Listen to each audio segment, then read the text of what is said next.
Hello again, Steve here to talk about shitholes, racism, politeness. Come on, Steve, what are you going to talk about this stuff for?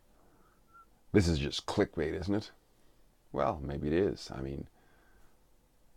But hey, if you're going to have a conversation with somebody, I don't see the problem really with clickbait as long as it's actually talked about. The thing is that if I talk about something that's incredibly innocuous that nobody really thinks about or is across anybody's mind, then how can I relate back to the main bigger topic of improving the quality of our life experiences, right? It's hard, a little bit harder to do, I suppose. So these things come up and I think about them just like lots of people think about them and go, okay, well, how does that relate to my life and what I'm trying to do in the world? So just a few thoughts anyways. So recently there was a said politician who used the term shithole, apparently, although it's basically a he said, she said idea because somebody in a closed door meeting said that he said that. He denies it, and everybody else around him denies it. So, but of course, that doesn't matter in certain circles because a narrative is a narrative, and any little tidbit, whether verified or not, is pure gold for that matter. So, yes, a term shithole in reference to most things is not very polite, right? So, I'm going to talk a little bit about politeness too. It's not very polite. I mean, politeness is being respectful, and I'm just making sure that I don't miss up on something. Some of these things I look up and I write them down so I don't forget while I'm talking. Respectful and considerate to other people. Okay, so suppose that he did say some countries are shitholes. As far as I know, a country is not people. It's not individual people anyways. It's usually that's like saying the prison over there is a shithole. Well, that doesn't mean the people who are in it. It's the institution that's run like a shithole or whatever, right? So that's the first thing. And but even then, even if just an examination of that, and you use the prison example. Okay, the prison over there is a shithole. Okay, what's going on? It's probably corrupt. It's probably there's few services. There's few incentives. There's a lot of propaganda going on in it. It's just everything about it is just poorly operated. It's probably poorly operated by very incompetent people because the competent people have left to where there's greener pastures, to where they get greater opportunity and so on. And if you look at countries that may have been referenced as shitholes, this is the case, right? They are enormously corrupt. Those who run them, they are basically, they're like prisons actually. They're like open air concentration camps where most people can't leave because they don't have any money to leave, probably because of various different reasons, and they can't really go anywhere unless there's a natural disaster or something, because most countries don't want very dysfunctional people. So it is a spiral. I mean, if people really want to see, I mean, go to a place like Haiti. I mean, it's not a place that most people want to emigrate to. It is like an open air shithole prison for most of the people who are there. So politeness, I mean, it is. We'll talk a little bit about that. I'll talk a little bit about that further down because I got another story that relates to a similar type of country, and that country is Sierra Leone. I don't know a whole lot about it. Mind you, I just did a quick little search as to get a little bit of information about it. Apparently, it is a country with 66% illiteracy rate, the highest infant mortality rate in the world, the lowest standard of living in the world, and one of the poorest countries in the world. Yet, in spite of all this, it has the highest diamond exports in the world. So I'm told, I mean, I don't buy them every day, but I'm told diamonds are pretty expensive. So somebody's making some money off the place. And it would be one of those categorical, quote unquote, shitholes, probably.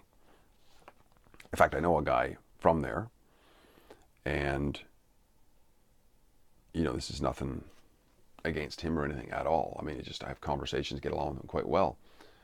But he was doing a presentation one time, and he talked about his dad who doesn't like this guy's girlfriend, because this guy obviously from Sierra Leone, I don't have to say obviously, but more than likely, and he's a black guy, and he's dating a white girl.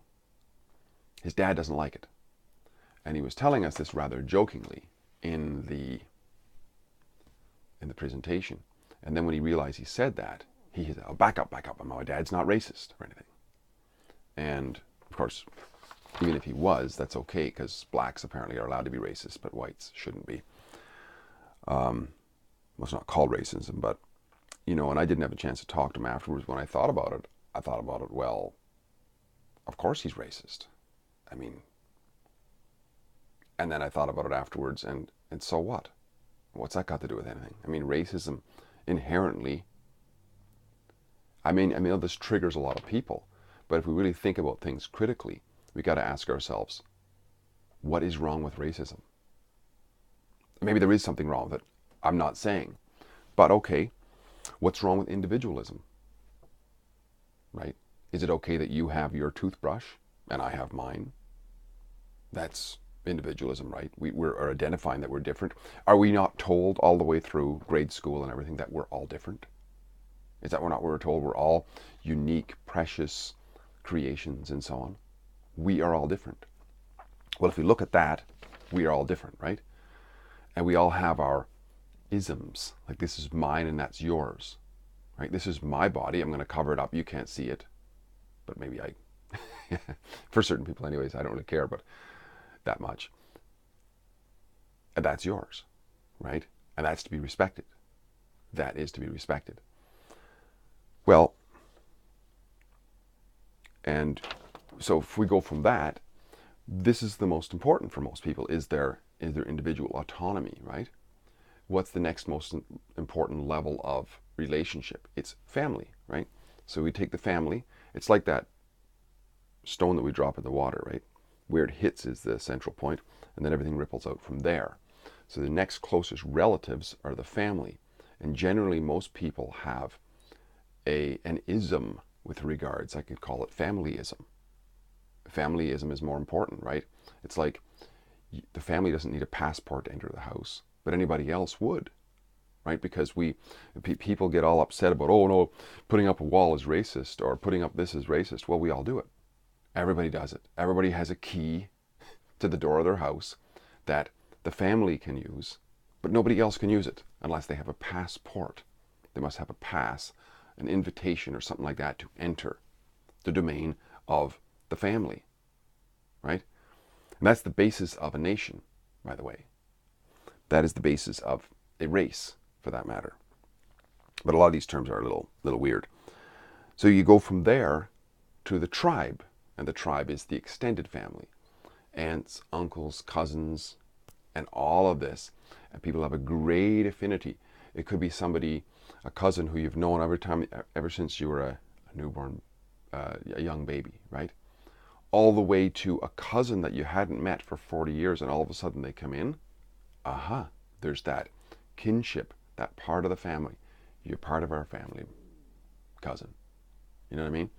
So there's a great affinity, and that's a natural thing. We see that all the way through the natural world.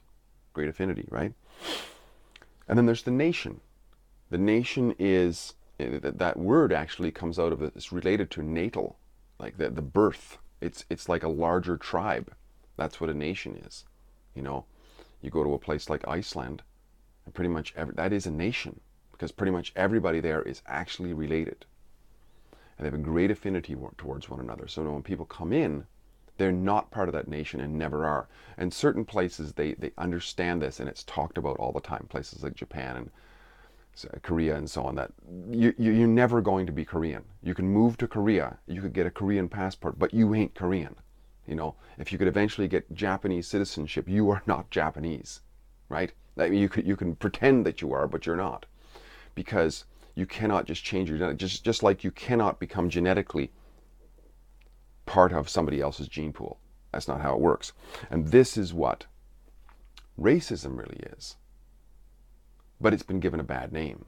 But it's the same as individualism. It's the same as familyism, tribalism, nationalism, right? It's nature saying, nature saying, I have an affinity to my like kind. And politeness, one of the problems I have with politeness sometimes is it leads to a lot of fakery and lying and falsifying things. I mean, it's important to be polite when respectful and considerate for other people when the truth is involved, right? But I don't think that politeness is served within the context of falsehood. In other words, if for me to be polite, I have to be false, I have to be fake, I have to propagate falsehoods and lies, then I think that it's okay to step out of that and be diplomatic as we can, but at least be willing to have the conversations. You know what? I talk about these things. I talk about these things with all kinds of people. I'll talk about this. I've talked with that very guy from Sierra Leone. I've talked to him about things like this. And he's okay with it. Everybody I talk to is okay with these sorts of conversations when it's approached that way. It's how it's approached, right? It's actually rather philosophical.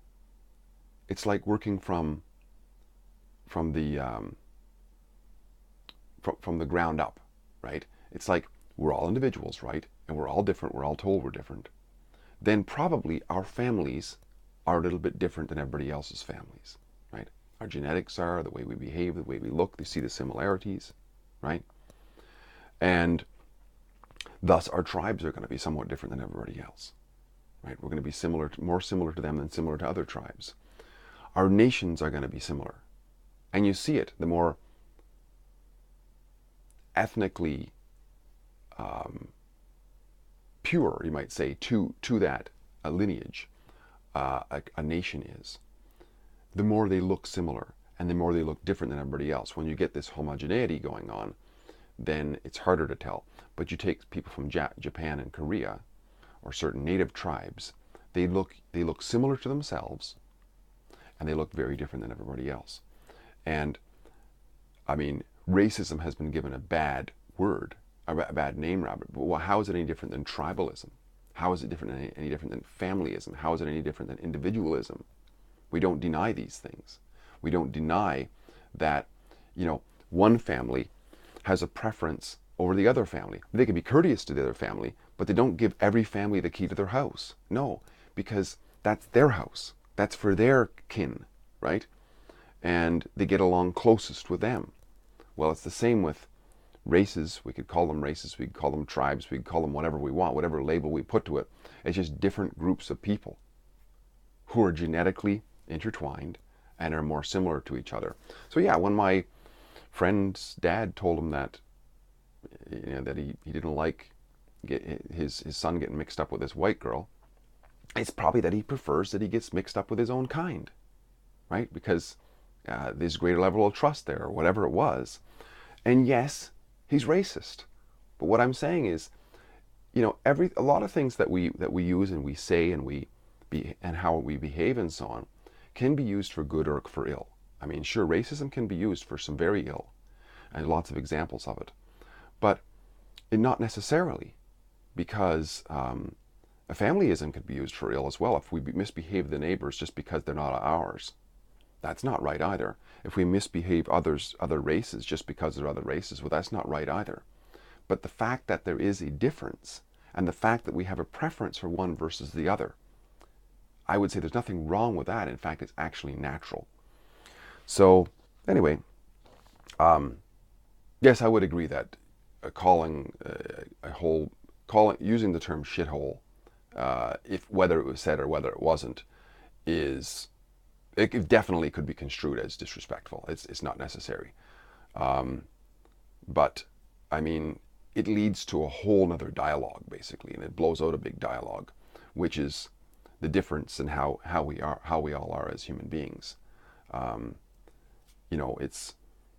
We all are different, and we see that also in terms of our results. I mean, some nations are very prosperous, other ones are stricken in poverty, and there are roots to that in the different types of nations as well, in how people, what people's philosophies are and what they believe in and how they behave and so on, and their genetics and whatnot. So there are differences, and to deny it and to attempt to be polite in an effort to shadow all that, I think is not helpful. And you know, it's important to be polite, I think, as much as we can.